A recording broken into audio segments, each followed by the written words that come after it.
Hi, I'm Jade. And I'm Amal. We're female entrepreneurs and body transformation experts. Welcome back to our latest edition on Stylerunner Health Club, and today we're going to be busting some dieting myths. This is probably one of my favorite topics because what we're going to tell you today is definitely going to leave you shocked. This is all real talk, guys. And we have been there and done that and gotten stuck in the thick of all these myths before, but hopefully we can iron out some of the creases for you guys and share some real talk with you all. Okay, myth bust number one. Carbs are bad and carbs are the enemy. Definitely not. So essentially why a lot of low carb diets work for a lot of people is because when you want to lose body fat, you have to create a calorie deficit. So that is you're eating less than you're expending. And when you're on a low carb diet, what you're doing is cutting a whole macronutrient out of your diet. So what are you doing? You're eating less. So you're reducing your calories. So a lot of people do cut the corner of dieting just through reducing their carbohydrates because they're creating a calorie deficit in essentially another way. So it's not the carbs per se, but it's the calorie reduction that is causing the fat loss. And why people believe carbs are the enemy, because this group of people that do go on low carb diets find that they can't sustain it and they reintroduce carbs back into their diet. So based off what Jade said, you're just increasing your calories, and from there you will put on weight because your body has adapted to a lower calorie range. So if you've taken carbs out of your diet and you've lost weight, so you've created a calorie deficit, and then you've reintroduced carbs and you've gained weight, it's not the carbs, it's the calorie increase that has caused you to put on weight. So the next myth we're going to bust is that meal timing is crucial. So the theory in the diet industry is that if you eat on the regular, so say every 3 hours, which is something that we used to do when we were bodybuilding, it keeps your metabolic capacity firing. So you're always keeping your metabolism going and going through eating on the regular, when it isn't actually the case. Meal timing is not crucial. So pretty much, if you refer back to our last video, we talk about your body recognizing the calories you consume over a period of time. So what everyone has is a set amount of calories and macronutrients that they need to consume by the end of the day. It doesn't matter if you eat it every 3 hours, if you eat in one sitting.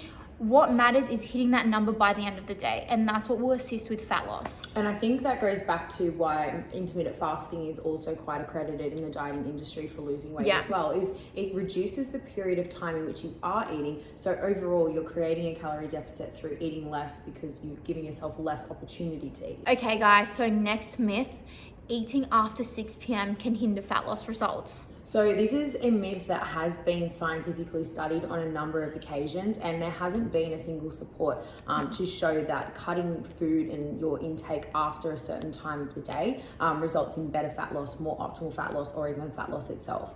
What does result in fat loss is a calorie reduction. So if you have been cutting your food after a certain period of the day where you would maybe have 1 or 2 meals more, the calorie reduction is responsible for the fat loss, not the actual practice itself. So guys, remember the point that I just mentioned before, it comes down to the calorie amount that you consume for the entire day. So if you want to eat at 10 p.m., 11 p.m. or even midnight, that's fine, given that it does fit within your calorie allowance.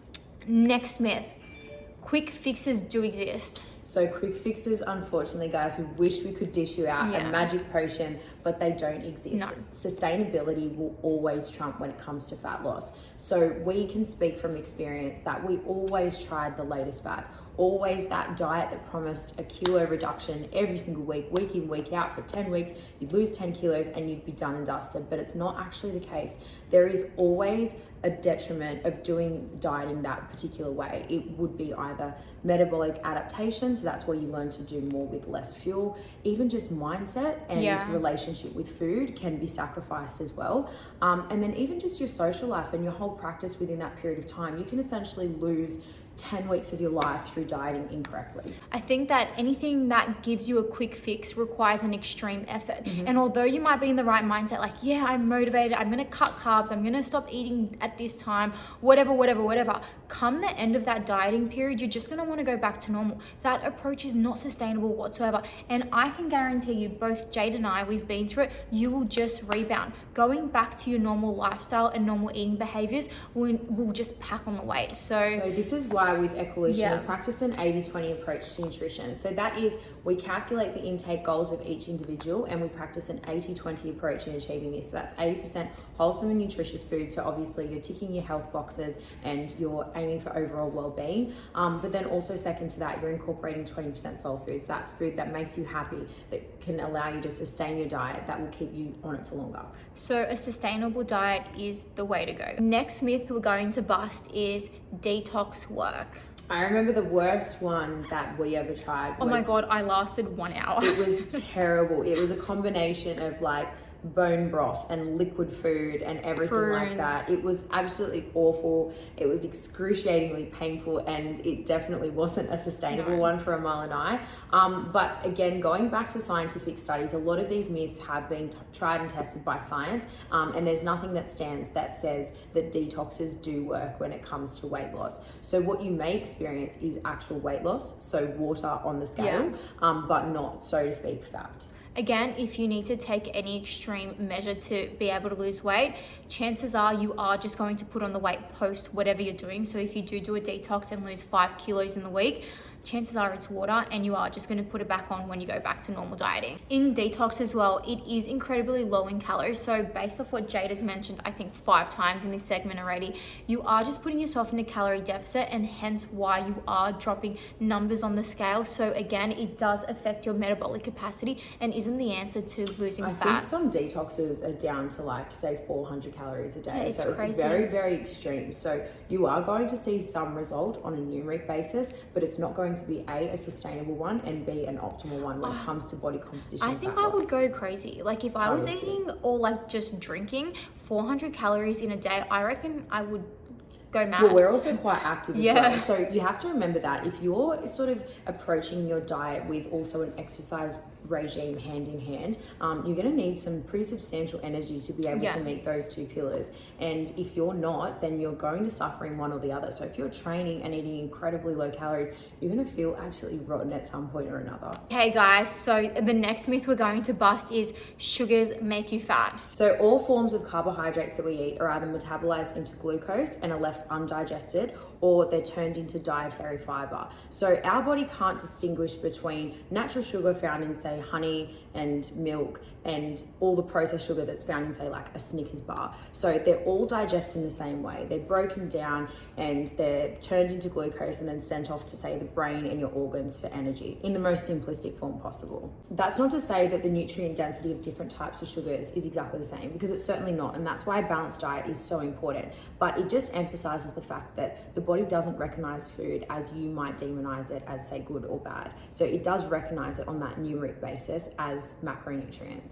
So where a lot of people misconstrue sugar is they more so go along the lines of what it can do rather than what it actually does. So a lot of it is just misinterpretation, and a lot of it comes down to the media demonizing sugar for what it's not rather than what it is. So in summary guys, anything that does taste yummy is usually high in sugar. So you're not really eating that item for fullness, you're eating it because you just like the taste of it.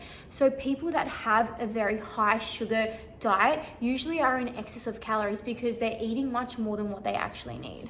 A lot of people say as well that sugar excretes happy hormones in your brain. So when you want to stop, you actually can't stop. So that's when a lot of that excessive consumption comes into play as well. Just remember guys, you gain weight if you're in a calorie surplus. So it has nothing to do with the sugars. If you can make sugar fit your diet, so if you can have your favorite chocolate bar or you can have your favorite ice cream and make it fit your calories, then you will not put on weight. So the next myth we're going to bust is gluten and dairy make me hold weight. So there's a lot of people that are exceptions to the rule and do have clinically diagnosed intolerances and allergies to these particular food groups, and this by no means is directed at them. This is for the people who think that gluten and dairy directly cause fat gain and they're better off removing it from their diet. So this is to the people that self-diagnose. So they assume that gluten and dairy are the cause for weight gain when it simply isn't.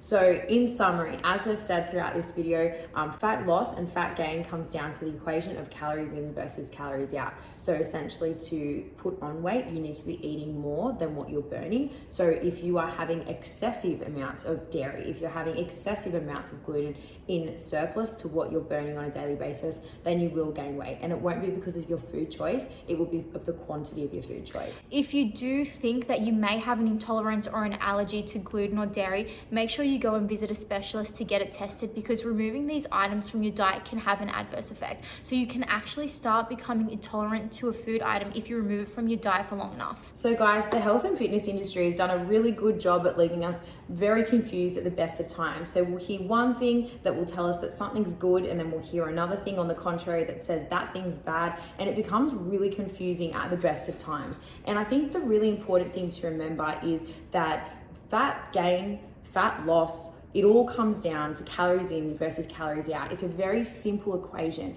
and striking a balance between losing body fat and sustaining good health is just all about having balance in your diet. Yeah. So every single one of us has the right and the ability to have balance in your diet. Whether you've got an allergy, whether you have an intolerance, it doesn't mean that you're susceptible to actually losing body fat. So you just need to get these numbers right. So guys, we can sit here all day and bust myths, but it all comes down to calories in versus calories out. So don't take an extreme approach. As Jade said, balance is key, and a sustainable diet is a good diet. We always say, don't adapt your lifestyle to your diet, adapt your diet to your lifestyle. And that's the best way to go. You want to be in it for the long run. Exactly. It is a marathon, it's not a sprint. Thanks so much, guys. Bye. Bye.